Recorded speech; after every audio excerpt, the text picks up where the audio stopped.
Hai, hai, hai, selamat datang kembali.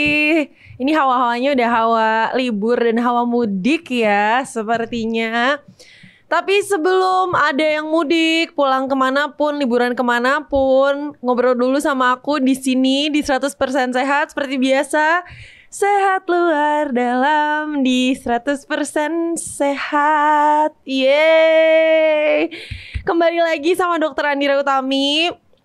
Sebelum berlibur ya, aku juga akan dapat libur satu episode doang kayaknya.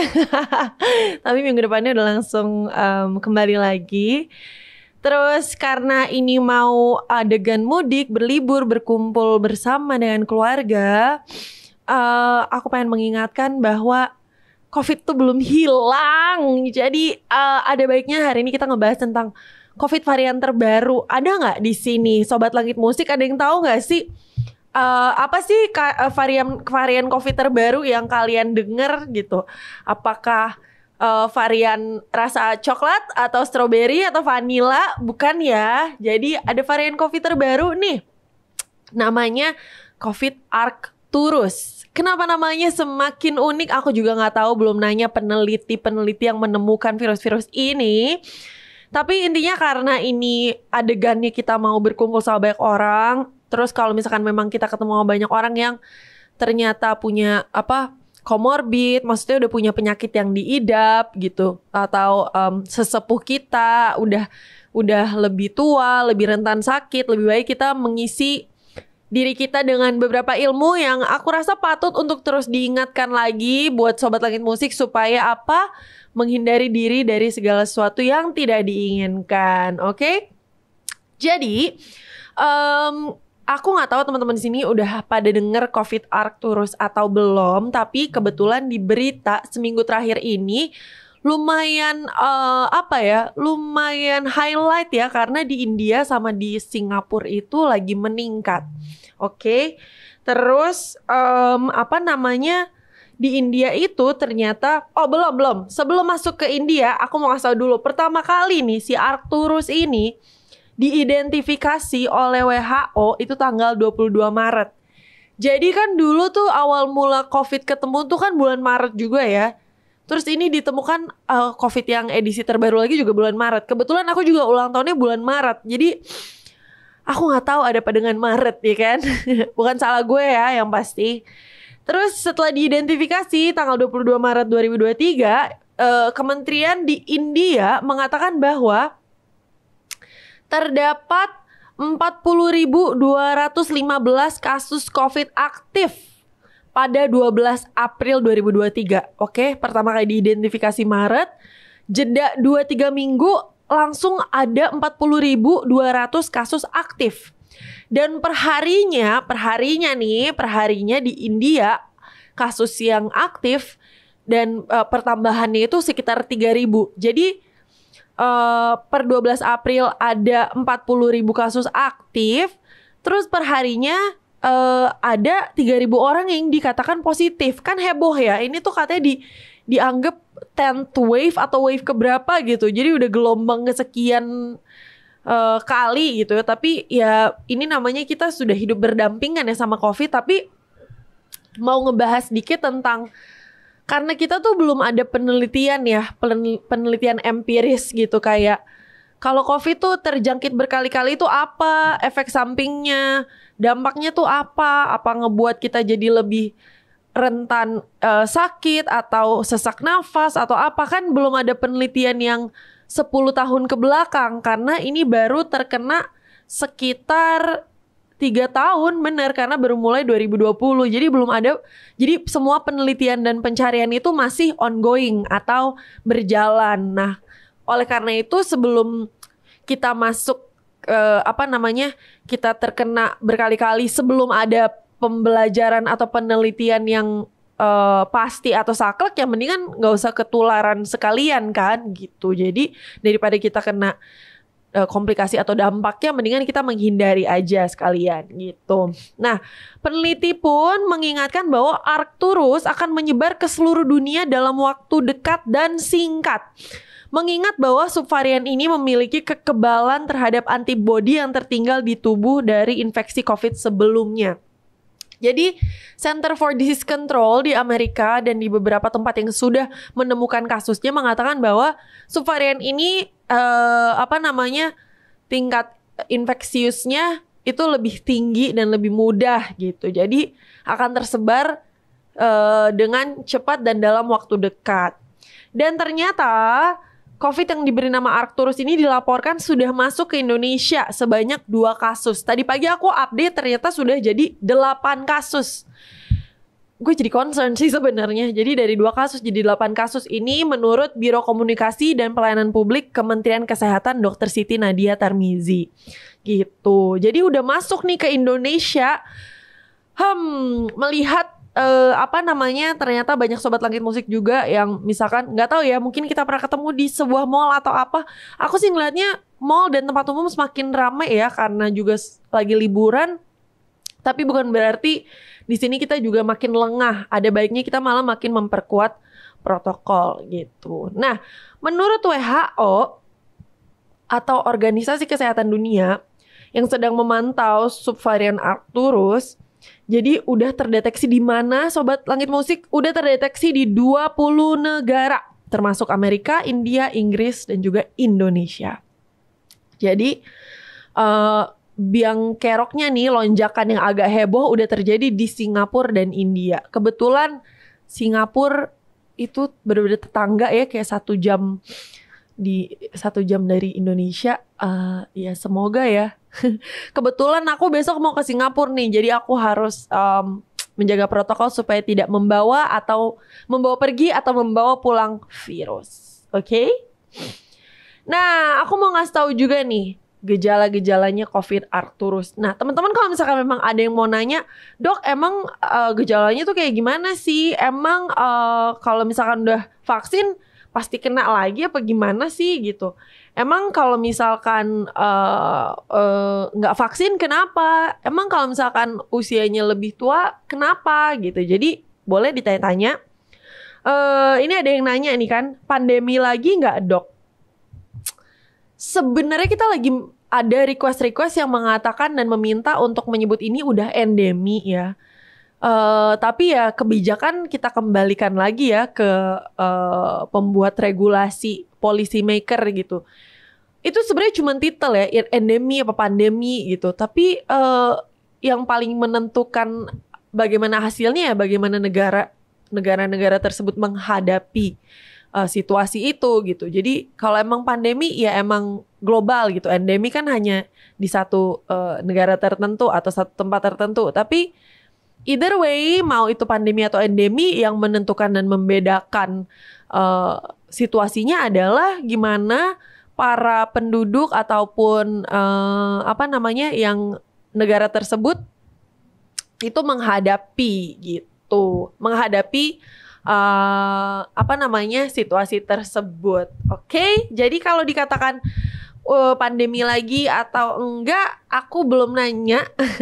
Belum nanya ke Kemenkes dan Kemenkes belum menyuarakan statement apapun sebenarnya. Tapi ada beberapa tajuk berita yang aku lihat katanya ada beberapa institusi atau organisasional yang mengatakan ini sudah patut dikatakan sebagai endemi. Tapi endemi ataupun pandemi, aku selalu menggalakkan untuk lebih ke arah apa ya?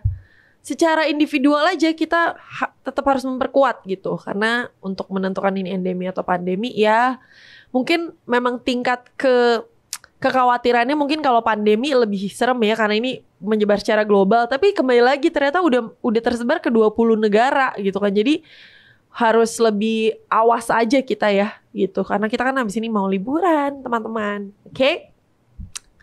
Terus kalau misalkan mau tahu gejala COVID Arcturus, jadi gejala COVID Arcturus ini ada beberapa, nggak terlalu beda, tapi mungkin karena banyak teman-teman sobat langit musik yang udah merasa udahlah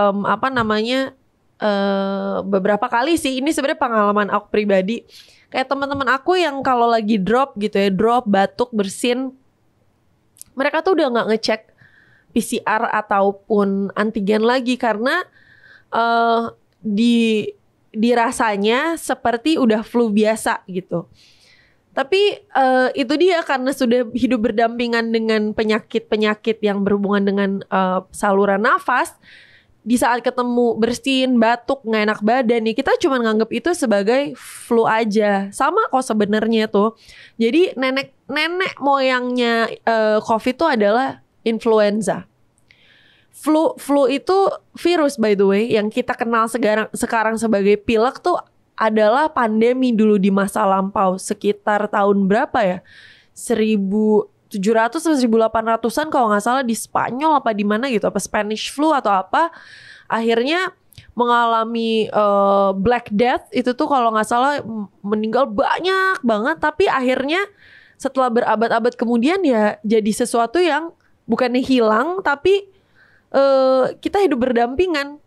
Bayangin udah ratusan tahun tuh penyakit tetap ada gitu. Sedangkan COVID baru 3 tahun say umurnya gitu ya kan. Jadi aku pribadi sebagai dokter selalu melihat ini sebagai apa ya, kayak oke, kalau misalkan nenek moyangnya COVID itu adalah influenza gitu ya, di sini yang harus diperkuat sebenarnya gaya hidup dan imunitas gitu. Kayak kalau misalkan orang flu, kan Sobat Langit Musik tahu kan, kalau misalkan orang flu terus kalian ada di satu ruangan yang sama, tapi kebetulan kalian lagi fit dan prima gitu, terus kalian lagi oke gitu kesehatannya, kalian kan gak akan ketularan. Begitu juga dengan COVID gitu. Tapi kan COVID bedanya kalau misalkan emang lagi fit, bisa jadi OTG kan, orang tanpa gejala, yang bisa ngebuat orang yang punya kerentanan sakit lebih tinggi juga berbahaya, karena si orang-orang ini ada yang OTG gitu. Karena kenapa lebih bahaya juga, karena COVID belum dipelajari dampaknya, efek sampingnya, long termnya tuh gimana gitu. Jadi ada baiknya kalau emang kita masih tinggal serumah sama yang memang udah lebih sepuh, atau orang tua, atau nenek, kakek, atau siapapun yang punya comorbid atau penyakit yang sudah diidap, baiknya kita double the protection gitu. Sobat Langit Musik. Nah, berikut gejala dan sejumlah gejala COVID arthritis lagi. Udah susah, gue susahin lagi. Demam lebih tinggi pada mereka yang terinfeksi pastinya. Terus beberapa kasus konjungtivitis itu tuh kayak inflamasi dan infeksi pada mata, terutama pada anak-anak. Konjungtivitis tuh biasanya ditandai sama kayak ada banyak belek-belek gitu, matanya berair, merah, jadi infeksi pada mata. Namun sebagian besar gejala COVID-19 yang Sobat Langit Musik udah kenal juga merupakan gejala dari varian Arcturus ini. Dan menurut CDC atau Pusat Pengendalian dan Pencegahan Penyakit atau Center for Disease Control di Amerika, gejala COVID-19 yang paling umum termasuk demam atau menggigil, batuk, sesak napas atau kesulitan bernafas, gampang capek atau kelelahan, nyeri otot atau tubuh, kayak nyerinya tuh di bagian engsel-engselnya gitu loh, kayak nyeri di sendi-sendi gitu, sakit kepala, kehilangan rasa atau bau, ya kan? Sakit tenggorokan, hidung tersumbat atau pilek, mual atau muntah, diare. Gitu. Jadi kalau misalkan Sobat Langit Musik udah ngerasa kayak aduh, gue nggak enak body nih gitu, dan tadi kalau misalkan emang Sobat Langit Musik lagi masih tinggal sama orang tuanya, atau tinggal sama nenek kakek atau anaknya, atau siapapun yang masih balita, jadi kalau misalkan masih tinggal serumah sama orang-orang yang lebih rentan untuk sakit gitu, jadi ada baiknya dilakukan pengecekan. Karena sayang banget kalau misalkan miss atau kelewatan gitu, karena kan itu perkara inisiatif dan proaktifnya kita untuk memeriksakan kan, daripada kelewatan mendingan dicek. Karena kenapa sekarang digalakan lagi, karena itu tadi gejolak lonjakan di India. Per hari ada 3.000 kasus, di Singapura juga udah lagi melonjak, di Indonesia juga sudah ditemukan. Dan kebetulan berdempetan penemuannya sama Lebaran. Kenapa ya? Selalu ini berdekatan sama hari-hari besar dan hari raya gitu. Jadi kayak COVID nih apa memilih ya? Dia memilih hadir di waktu-waktu di saat orang tuh mau bercengkrama dan ketemu keluarga gitu ya kan. Jangan-jangan dia bisa mempelajari, langsung konspirasi teori. Nah, aku juga mau ngebahas tentang komorbid dan komplikasi dari COVID ini. Jadi menurut Ketua Bidang Data dan Teknologi Informasi Satgas Penanganan COVID-19, yaitu Dr. Dewi Nur Aisyah, Pengidap COVID-19 dengan komorbid sakit ginjal sebesar 13,7% berisiko mengalami kematian. Nah, ini aku mau ngasih tahu komorbid atau penyakit apa aja yang bisa ngebuat persentase kematian lebih tinggi. Pertama, penyakit ginjal. Kedua, seseorang dengan penyakit jantung beresiko 9 kali lebih besar mengalami kematian dibanding pengidap yang tidak memiliki penyakit jantung. Berarti penyakit ginjal, penyakit jantung harus di-highlight ya. Terus pengidap COVID dengan penyakit autoimun memiliki resiko 6 kali lebih besar. Sedangkan penderita kanker, penyakit hati, tuberkulosis mengalami 3,3 kali lebih besar mengalami kematian. Semakin banyak komorbid yang dimiliki atau dialami, tentunya resiko kematian yang disebabkan COVID-19 akan semakin besar. Jadi sebenarnya nggak cuman COVID-19 doang yang menyebabkan, itu tuh perkara orang tersebut tuh udah mengidap penyakit apa sebelumnya gitu. Jadi ada baiknya sebenarnya, terutama untuk orang-orang yang misalkan di rumah kita udah sepuh, udah usia lanjut, atau masih balita, masih kecil, atau sudah memiliki beberapa penyakit yang terdiagnosis sebelumnya, mending dijaga baik-baik. Karena apa? Satu, misalkan mereka nggak kemana-mana pun tapi masih tinggal sama orang-orang yang mobilitasnya tinggi, berarti yang dijaga protokol yang mobilitasnya tinggi gitu, harus lebih awas dan perhatian sama kebersihan sekitarnya kan, karena kalian masih yang kemana-mana gitu. Tapi kalau misalkan memang sudah memiliki komorbid, aktivitasnya masih tinggi, ya berarti harus kencangkan sabuk pengaman. Karena apa? Kembali lagi, kita tuh belum pernah dan belum memiliki penelitian yang berbasis empiris atau 10 tahun ke belakang gitu. Karena COVID tuh masih ongoing disease atau masih penyakit yang berlangsung dan masih terus dipelajari seperti itu. Jadi ada baiknya daripada terpapar atau terinfeksi, lebih baik kita hindari gitu. Jadi tadi ya, itu adalah komorbid yang ternyata memiliki kecenderungan lebih tinggi untuk mengalami fatalitas dari COVID, yaitu kematian. Nah, selain adanya gangguan pada fungsi paru atau apapun yang diakibatkan oleh COVID-19 juga menyebabkan beberapa gangguan kesehatan, termasuk pada ginjal, otak, syaraf, ataupun gangguan neurologis. Nah, makanya aku abis ini mau ngasih tahu ke Sobat Langit Musik, apa aja sih komplikasi akibat COVID-19 yang bisa dialami. Jadi kalau misalkan teman-teman ada yang mau tanya atau apapun, monggo silakan. Ini ada yang bilang, saya udah vaksin 4 kali, aman lah. Nanti akan aku jelasin fungsi vaksin. Pasti jauh lebih aman dibanding yang belum vaksin. Karena apa?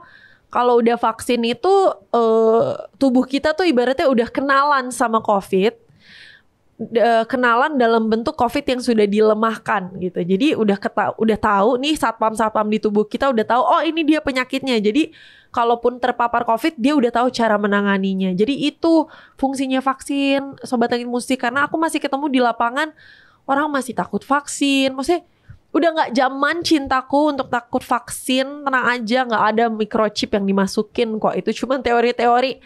Apalah itu ya kan? Langsung deh. Jangan gak usah dicobain dulu. Dicobain vaksin sama gak vaksin gitu ya kan? Jadi mendingan sekalian vaksin aja. Karena ngapain coba-coba terpapar tanpa vaksin dan mengalami komplikasi yang lebih berat, ya kan? Berikutnya tentang komplikasi dan komorbid. Jadi menurut Ketua Bidang Data dan Teknologi yang tadi aku bilang, ada beberapa komplikasi yang bisa dialami. Dan salah satunya adalah pneumonia atau pneumonia. Ya, bahasa tulisannya pneumonia gitu. Jadi di saat kita terpapar virus corona, maka virus ini dapat berkembang pada saluran pernafasan. Apa aja sih yang kita pakai buat nafas? Tentunya organ utamanya adalah paru-paru. Bukan itu aja, virus ini bisa menyebar hingga ke paru-paru. Dan pada paru-paru yang sehat, oksigen akan masuk melalui aliran darah ke dalam alveoli. Alveoli itu kayak ada cabang-cabang di paru-paru gitu. Nah, virus corona yang masuk ke dalam paru-paru nyatanya dapat merusak alveoli itu, di mana kita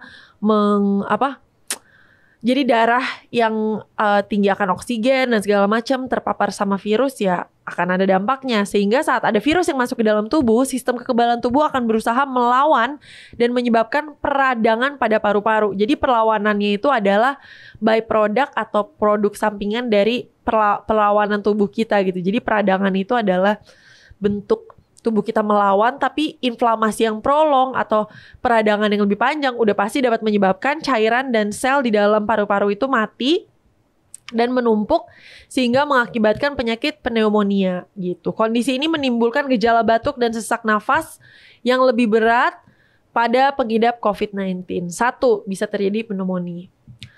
Terus kedua, ARDS. Ini mungkin nggak terlalu awam, tapi inilah yang juga paling banyak menyebabkan kematian, yaitu Acute Respiratory Distress Syndrome.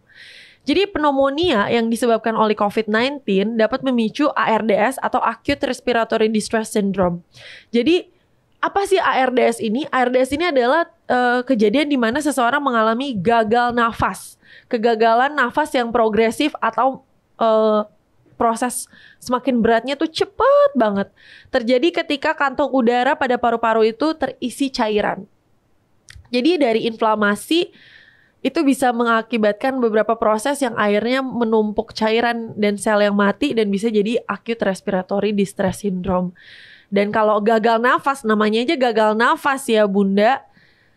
Kita hidup aja dari bernafas, gimana kalau kita gagal nafas gitu ya kan. Gagal paham lebih mending daripada gagal nafas, karena gagal paham kita hidup, gagal nafas kita bisa is dead gitu. Jadi jangan sampai kita mengalami yang namanya ARDS. Jadi jika mengalami kondisi ini, pengidap COVID akan membutuhkan ventilator. Ventilator itu jadi kayak ada alat bantu nafas, dibuka gitu, dicongkel, terus dimasukin selang atau alat bantu napas untuk proses pernafasan. Dengan begitu gejala pneumonia dapat diredakan gitu. Ketiga, ada yang namanya gangguan hati. Jadi dari Journal of Hepatology, laporan terbaru menunjukkan sekitar 2-11% pasien dengan COVID-19 memiliki penyakit hati kronis sebelumnya. Penyakit hati kronis itu terdengar seperti kayak sakit hati yang kronis, padahal hati itu liver ya teman-teman sekalian. Jadi dalam masa pandemi, disfungsi hati atau fungsi hati yang jadi disfungsional gitu, terlihat meningkat 14-53%. Peningkatan gangguan pada fungsi liver atau hati ini berkaitan langsung dengan kasus kematian pengidap COVID. Jadi tadi satu, udah ada pneumonia, ada ARDS, Acute Respiratory Distress Syndrome. Yang ketiga gangguan hati, dan ternyata korelasinya tinggi dengan terjadinya kematian pada COVID. Karena kita punya beberapa organ penting ya di dalam tubuh kita. Ada otak, jantung, liver, ginjal. Liver tuh hati. Terus ada paru-paru, apalagi ya. Banyak organ-organ, 9 organ penting yang meregulasikan kehidupan kita sehari-hari. Organ vital lah namanya gitu. Kalau nggak ada organ ini kita nggak bisa melangsungkan kehidupan. Jadi di saat terjadi gangguan hati, hati itu kan tempat kita memfiltrasi toksin gitu. Kalau misalkan ada apa yang bersifat toksisitas atau yang bersifat apa ya, kayak kalau kita minum obat atau apa, itu kan yang salah satu yang membantu memfilter atau apapun, banyak juga tuh di hati. Jadi kalau misalkan hati kita udah, liver kita udah disfungsional, kurang baik gitu kayaknya prognosisnya. Yang keempat, gagal ginjal akut juga bisa menjadi komplikasi dari COVID. Kenapa? Bukan hanya menyerang paru-paru, gejala COVID-19 yang cukup parah nyatanya mampu menyebabkan gangguan pada ginjal. Meskipun jarang terjadi, tetapi COVID-19 mampu meningkatkan resiko gagal ginjal akut atau AKI, acute kidney disease, CKD, chronic kidney disease. Tapi ini akut ya, gagal ginjal akut. Kondisi ini tentunya cukup berbahaya ya Sobat Langit Musik, karena kembali lagi ginjal itu adalah yang memfiltrasi semua cairan mesin yang cukup penting banget deh di dalam tubuh kita ini. Makanya penyakit diabetes kenapa bisa berangsur-angsur bisa ke ginjal ya, karena sebenarnya ginjal itu kan bersifat sebagai filtrasi. Nah kalau misalkan ginjal itu memfiltrasi molekul-molekul yang terlalu besar jadi bocor. Nah kalau bocor bisa jadi ada protein di dalam urin, padahal nggak bisa. Harusnya protein tuh saking gedenya barangnya harusnya nggak boleh sampai bocor di pipis kita dan segala macam. Jadi gagal ginjal akut, aku lebih highlight lagi juga untuk Sobat Langit Musik yang memiliki diabetes juga gitu. Jadi kondisi ini tentunya cukup berbahaya dan membuat pengidap COVID-19 membutuhkan penanganan yang lebih serius. Jadi dilansir dari The Pediatric Infectious Disease Journal, sekitar 25% orang dewasa pengidap COVID-19 bisa beresiko mengalami komplikasi ini. Namun saat ini belum ditemukan penyakit ini sebagai komplikasi pada pengidap COVID yang masih berusia anak-anak. Jadi yang dewasa nih gengs, yang seumuran, mungkin saya udah termasuk dewasa ya karena saya udah di atas 25 tahun mungkin ya kan. Jadi saya harus tetap berhati-hati gitu. Karena kalau boleh jujur ya, di dunia kedokteran tuh adalah dunia yang ilmunya tuh selalu berevolusi. Selalu berubah terus. Penelitiannya selalu ada terus. Selalu ada temuan baru. Ilmunya selalu berkembang. Jadi dia tuh gak punya ilmu yang cuman diem aja gitu. Karena penelitian dan riset tuh selalu berjalan gitu. Terus yang kelima ada gangguan neurologis. Pada pengidap COVID-19 yang mengalami gangguan neurologis umumnya atau syaraf ya, umumnya kondisi ini memang telah dimiliki sebelumnya. Jadi kayak misalkan minggu lalu kan kita bahas David Ozora ya kan, dia kan kondisinya punya gangguan pada neurologis.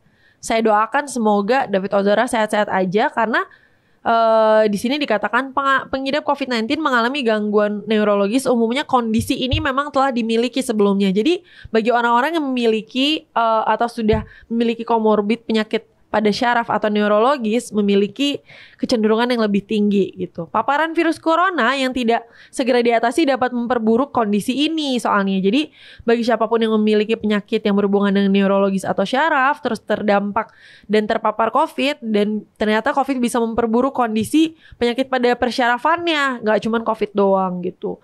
Namun penyakit COVID-19 dengan gejala yang cukup parah dapat beresiko menyebabkan sepsis. Sepsis tuh kayak infeksi secara keseluruhan gitu loh. Tubuh kita tuh infeksi semuanya gitu.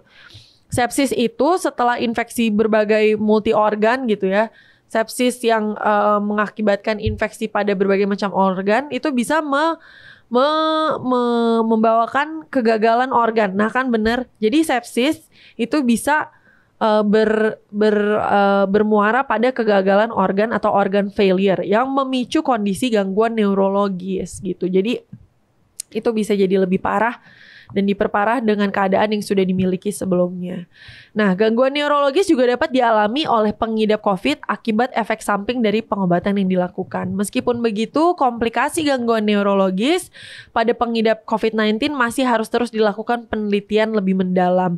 Seperti yang aku bilang tadi, banyak banget komplikasi atau temuan-temuan yang masih harus diteliti. Jadi makanya daripada kita masuk ke dalam sampel penelitian, lebih baik kita hindari diri kita dari terpaparnya pada COVID-19 gitu. Jadi tadi kalau misalkan udah ada yang bilang saya udah vaksin 4 kali, aman lah, insya Allah aman, iya. Tapi kembali lagi karena dunia kedokteran ini dunia yang cukup ilmunya tuh selalu berkembang. Bukannya tidak mungkin tiba-tiba ternyata vaksinasi itu melindungi sekitar misalkan 80%. Nah berarti 30%-nya ada kemungkinan dong terkena atau apapun misalkan ya. 20%-nya gitu. Jadi gak usah dicoba-coba lah 20% itu. Kita kalau bisa hindarin aja gitu. Oke. Yang berikutnya. Komplikasi yang bisa terjadi adalah gangguan jantung. Bukan hanya paru-paru, ginjal, neurologis, tapi gangguan jantung juga kerap dialami oleh pengidap COVID-19 sebagai komplikasi yang umum terjadi. Jadi kalau misalkan Sobat Langit Musik ada keluarga yang dirasa udah punya penyakit jantung atau sudah mengarah ke sana seperti hipertensi atau pernah punya riwayat serangan jantung sebelumnya, nggak usah dicoba-coba ya. Mendingan perketat aja penjagaan protokolnya. Karena kalau udah berhubungan sama organ-organ vital, aku sih gimana ya? Aku selalu mengingatkan baik pasien atau apapun, baiknya sih mendingan gak usah nunggu sampai terpapar atau terkena komplikasi ya, sekali lagi ya, daripada kan gitu. Soalnya COVID ini kan masih terus berkembang, penelitiannya juga masih terus berkembang, belum ada obat yang saklek untuk menangani COVID gitu. Jadi dalam posisi ilmunya masih terus dipelajari, ya baiknya mendingan nggak usah nyemplung ke sesuatu yang belum ada kepastian yang 100% gitu. Kayak sebuah hubungan. Biasanya virus corona menyebabkan gangguan irama pada jantung. Jadi jantung tuh kan ada iramanya kayak tek, tek, tek, tek, tek. Nggak tek, tek sih, dek, dek, dek gitu ya. Dek, dek. Nah biasanya irama jantungnya tuh terganggu atau disebut juga aritmia. Selain itu, melansir jurnal American Heart Association atau AHA, 22% pasien COVID-19 dengan gejala berat mengalami cedera miokard. Miokard tuh apa sih? Gue seneng deh. Setiap kali gue baca jurnal-jurnal medis, ternyata gue tuh ini jadi curhat dikit ya. Misalkan tadi baca sepsis, miokard, CKD, aku langsung merasa aku kayaknya emang beneran belajar deh pas kedokteran. Karena aku ingat semua ini apa semuanya gitu. Miokard itu tuh adalah otot pada jantung. Jadi di saat cedera miokard, jantung tuh kan otot ya, Sobat Langit Musik. Kalau misalkan jantungnya tidak mampu memompa darah yang dibutuhkan oleh tubuh, sedangkan darah itu membawakan oksigen, bayangkan. Berarti tubuh kita tidak bisa mendapatkan asupan atau makanan oksigen dengan cukup sehingga bisa membuahkan beberapa kegagalan organ, dan yang paling mengkhawatirkan adalah ya jantung itu sendiri, organ-organ vital seperti ginjal, otak dan sebagai macam lainnya gitu. Jadi cedera miokard ini bisa terjadi akibat infeksi. Namun penelitian mengenai kasus ini masih akan dilakukan secara lebih mendalam. Tuh bayangin ya, dari semua statement beberapa organ vital dikatakan penelitiannya tuh masih terus harus dijalanin. Jadi daripada teman-teman atau Sobat Langit Musik terkena, ya mendingan kita hindarin aja, iya kan? Nah, di sini ada nggak sih Sobat Langit Musik yang merasa kok udah sembuh COVID, udah negatif segala macam, gue masih ngerasa sesek, masih gak enak badan, gampang capek ya dok? Nah kalau misalkan Sobat Langit Musik ada yang merasakan hal tersebut, jangan khawatir karena itu memang namanya long COVID. Kalau boleh jujur, long COVID itu gejalanya macam-macam. Bahkan di aku, long COVID itu gejalanya adalah kerontokan rambut. Jadi kalau misalkan ada yang COVID terus rambutnya rontok, jangan heran karena itu adalah salah satu dari keluhannya dan tanda ataupun gejalanya gitu. Nah di sini aku juga pengen kasih tahu tanda dan gejala long COVID meskipun sudah negatif ya. Melansir dari CDC, Central of Disease Control, berikut ini adalah gejala long COVID yang paling sering dilaporkan. Salah satunya badan gampang lemas dan gampang lelah, gampang sesak nafas terutama di saat beraktivitas tinggi, di saat naik tangga, saat lari, gampang ngos-ngosan. Itu jujur aku rasain banget. Batuk-batuk yang gak berhenti-berhenti sampai sebulan berminggu-minggu, nyeri sendi, nyeri dada. Dan beberapa pasien juga melaporkan gejala lain seperti sulit konsentrasi atau brain fog. Itu juga ditemukan kalau lagi COVID, namanya brain fog. Tiba-tiba kayak skip gitu. Misalkan pas lagi COVID lebih cenderung skip, itu namanya brain fog ya. Jadi kayak otak kita dikabutkan oleh apa nggak tahu. Aku belum baca detailnya, tapi brain fog itu terjadi juga sama aku karena aku merasa kok gue skip banget ya, gue ke kulkas nggak tahu mau ngambil apa, tadi perasaan tahu gue mau nulis apa kok lupa ya, hari ini gue harusnya ngapain nih, kayak gitu-gitu. Jadi serem. Nyeri otot, sakit kepala, demam pada periode waktu tertentu, jantung berdetak kencang. Itu juga bagian dari gejala long COVID. Selain gejala ringan di atas, sebagian pasien juga melaporkan gejala yang lebih berat loh setelah udah negatif pun. Tapi hal ini memang jarang terjadi, tapi beberapa pasien melaporkan gejala ini juga. Salah satunya adalah peradangan pada otot jantung, gangguan fungsi paru-paru, gagal ginjal akut, rambut rontok. Tuh kan, gue masuk situ tuh. Rambut rontok, ruam pada kulit merah-merah, hilangnya kemampuan untuk merasakan dan mencium aroma yang berkepanjangan, insomnia atau gangguan tidur, gangguan daya ingat, gangguan mental seperti depresi, gangguan kecemasan, dan perubahan suasana hati. Wow, berarti gejala yang aku alami itu sudah gejala yang lebih berat toh. Rambut rontok, say. Gila, rontoknya tuh kayak sekali dipegang gitu, kayak kita lagi nyisir rambut tuh ada kali puluhan helai rambut kepegang. Sampai aku tuh waktu itu nyari obat ke dokter, kayak dok ini rambut aku kenapa ya segala macam, sampai ke dokter kulit untuk ngobatin si rontok itu. Karena rambut adalah mahkota wanita ya say, kalau gue pitak gimana ya kan. Jadi waktu itu lumayan khawatir karena rontoknya lumayan heboh. Nah, di sini kalau misalkan memang ada yang mengalami long covid kayak dok, gue kan udah negatif, kok gue masih mengalami ini? Ya memang ini aku mau menyampaikan bahwa emang ada yang namanya long covid ya teman-teman. Terus long covid bisa diatasi dengan obat influenza kan dok? Jadi gini, kalau misalkan long covid itu cuman gejalanya aja yang tersisa, Sobat Langit Musik. Jadi gini, kalau influenza kan kita lagi mau mematikan virusnya. Kalau long covid itu yang tersisa gejalanya. Jadi jangan mengkonsumsi obat yang tidak ada fungsinya. Kayak maksudnya kalau misalkan kita cuman gejala long covid, jangan pakai obat antivirus gitu. Maksudnya apa? Ya karena lagi udah gak ada yang mau dibunuh, malah nanti tubuh kita yang jadi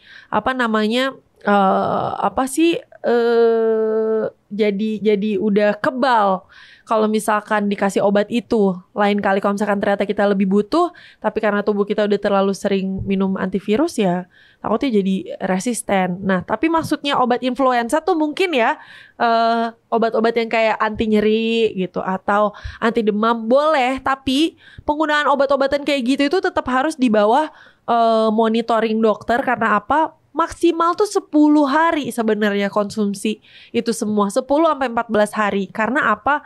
Obat-obat anti radang itu kan ada di bawah golongan obat yang namanya NSAID gitu kan. Jadi itu ada di golongan-golongan obat yang pun bisa dibeli tanpa resep. Itu tuh punya efek samping kalau misalkan penggunaannya sudah lebih dari sekian lama. Jadi long covid itu bisa diatasi, tapi jangan sampai 2-3 bulan minumin paracetamol.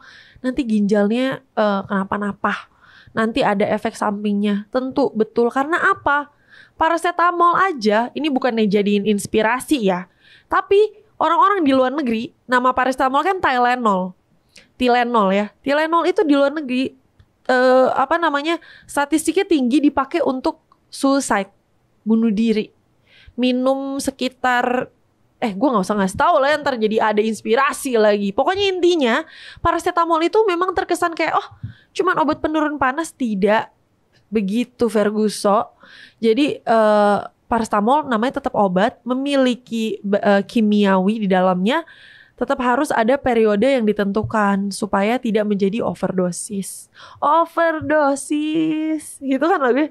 Rumah sakit, nyawaku melayang. Jangan kayak gitu ya Sobat Langit Musik. Ya ampun, jadi lagu TikTok deh.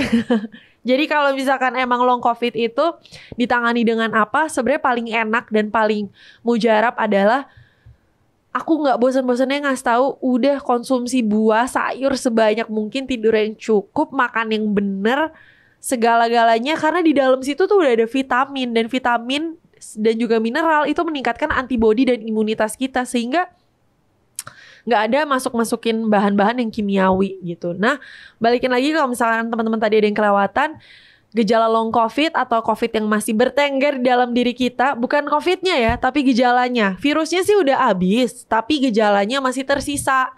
Jadi ibaratnya biang keroknya udah meninggal, si covidnya nih udah meninggal, udah kita bunuh nih penyakitnya, tapi dia masih menyisakan memori-memori alias gejala-gejala sisaan. Nah gejala-gejalanya tadi aku udah bilang kan, ada batuk berkepanjangan, jadi sesak nafas. Aku tuh merasakan banget tuh dulu zaman kena covid yang delta, naik tangga turun tangga, ya Allah, kayak orang udah lari 10 km padahal cuma 2 lantai kali. Terus kayak nafasnya tuh jadi kayak susah gitu. Jadi aku pribadi merasakan bener-bener merasakan. Dan juga ngerasain yang namanya rambut rontok. Rambut rontok pada saat COVID tuh udah aneh banget. Sampai aku nyari-nyari riset-riset jurnal kayak apakah COVID bisa menyebabkan kerontokan rambut. Nah biasanya jurnal yang meneliti emang banyak kan bahasa Inggris. Jadi bisa teman-teman cari juga, is COVID causing hair loss gitu. Karena biasanya kalau dicari dalam bahasa Indonesia belum tentu menemukan, karena jurnal-jurnal penelitian tuh banyak kan pakai bahasa Inggris gitu. Jadi ini juga salah satu trik buat Sobat Langit Musik. Kalau emang mau menanyakan sebuah riset atau apapun, coba keywordnya pakai bahasa Inggris, karena biasanya literaturnya lebih banyak gitu. Nah, terjun ke vaksinasi COVID sebagai tindakan preventif.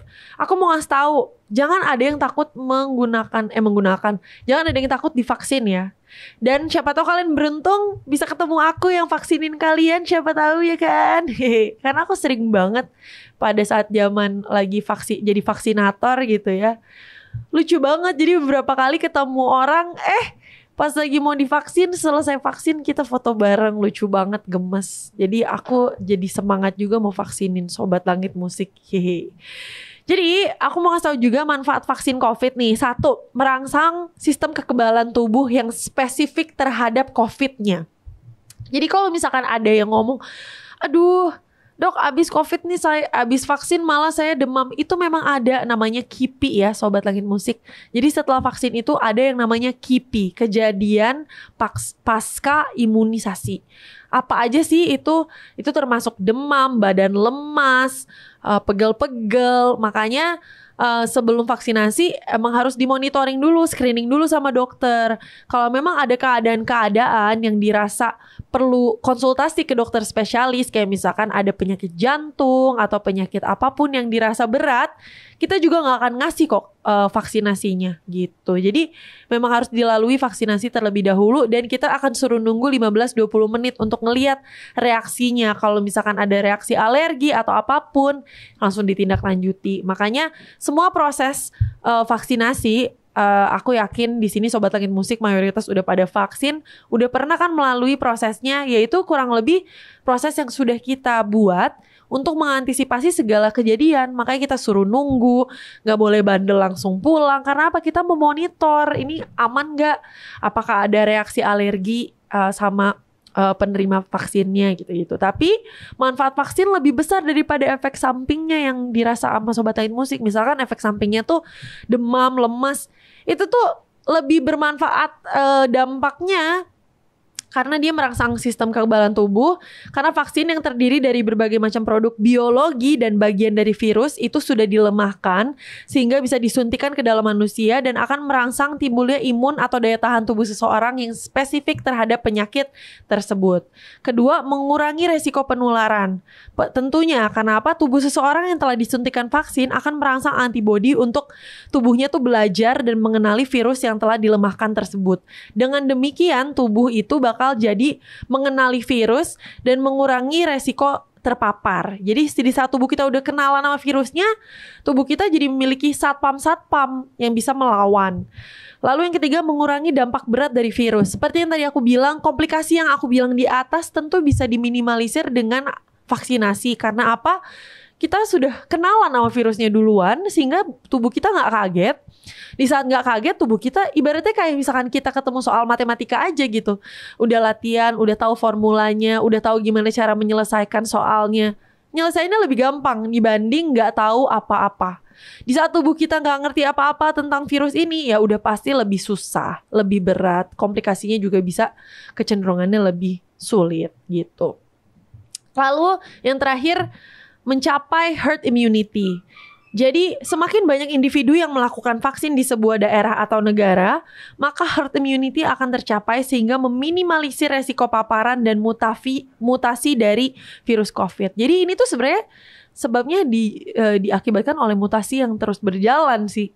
Dan dengan adanya informasi di atas, diharapkan masyarakat dan Sobat Langit Musik mendapatkan kesadaran bersama tentang betapa pentingnya melakukan vaksinasi di tengah pandemi. Dan betapa pentingnya untuk tetap menjaga protokol kesehatan. Karena apa? Momentumnya kita mau lebaran, kita mau bertemu keluarga, banyak yang mau berkumpul satu sama lain. Jadi kalau misalkan memang dirasa badannya nggak enak, jangan didiskon dong. Apalagi kalau mau ketemu nenek, eyang, kakek. Kan kasihan mereka yang usianya udah jauh lebih di atas gitu ya kan. Daripada kita ngebawa virus atau penyakit, ada baiknya kita ngecek terlebih dahulu kalau memang kita ngerasa udah agak sumeng-sumeng, nggak enak badan. Dan untuk meminimalisir atau memitigasi, kita bisa coba dengan terus minum vitamin, terus makan buah-buahan dan sayuran karena di situ banyak vitamin dan mineralnya. Terus istirahat yang cukup, minum air yang cukup 8 gelas sehari atau sebanyak 2 liter. Terus jangan lupa minum, tadi aku bilang multivitamin untuk meningkatkan imunitas. Terus tidak lupa juga untuk sedikit berolahraga, karena dengan berolahraga imunitas juga secara linear meningkat.